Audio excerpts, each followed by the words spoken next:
1 2 3 நூடுல்ஸை வச்சு எப்படி கட்லெட் பண்ணுறதுன்னு சொல்லி தரவா? வாங்க பார்க்கலாம். வேக வச்ச நூடுல்ஸ், வேக வச்ச உருளைக்கிழங்கு, கேப்சிகம், மல்லித்தூள், red chilli powder, chaat masala, உப்பு, மேகி மசாலா. இப்போ அப்படியே கலந்து விட்டுக்கோங்க.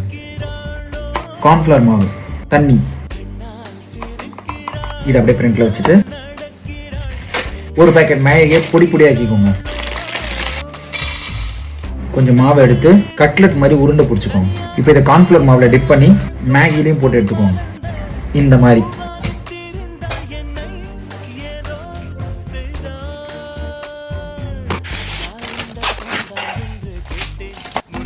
எப்படி இருக்கு ட்ரை பண்ணுவோமா?